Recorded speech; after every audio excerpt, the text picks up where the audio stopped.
नमस्कार दोस्तों, आपकी अदालत में रजत शर्मा जी से सवाल जवाब के क्रम में धीरेन्द्र शास्त्री जी ने बड़ी ही अनूठी बात कही कि वे इतने शक्तिशाली व आध्यात्मिक ऊर्जा से ओतप्रोत इसलिए हो पाए हैं क्योंकि वो अपनी परंपरा से जुड़े हुए हैं।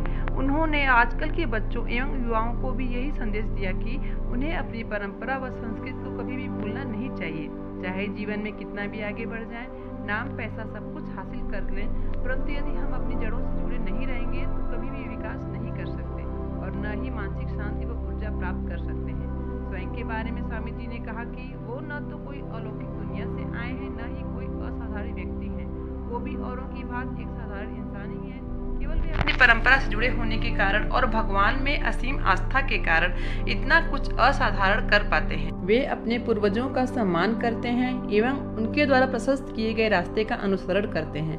हमारा सनातन धर्म इतना वैभवशाली व समृद्ध है कि किसी भी व्यक्ति को असाधारण और अलौकिक बनाने की क्षमता रखता है। हमें आवश्यकता है तो केवल इसे समझने की और अनुसरण करने की। सभी धर्मों का मूल आधार है सनातन धर्म।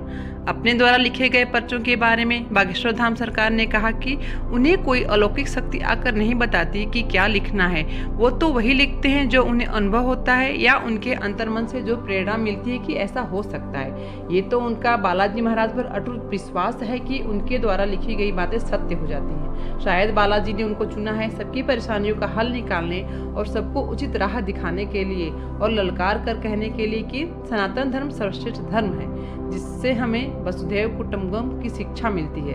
उनसे यह पूछने पर कि वो इतनी कम उम्र में ही भक्ति की पराकाष्ठा को कैसे प्राप्त कर लिए, उन्होंने सुंदर जवाब दिया कि हम उस परंपरा से संबंध रखते हैं जिसमें ध्रुव और प्रहलाद जैसे भक्त हुए हैं, जिन्होंने अपनी बाल्यावस्था में ही भगवान का साक्षात्कार कर लिए थे। तो फिर वो या देश का अन्य कोई बालक क्यों नहीं कर सकता। भक्ति की कोई उम्र नहीं होती और न ही भक्ति कभी पूर्ण होती है। हमारा मानव जीवन ही प्रभु की भक्ति के लिए प्राप्त हुआ है। जिसको यह स्मरण है वह भगवत कृपा से असाधारण व अलौकिक पद को प्राप्त कर लेता है।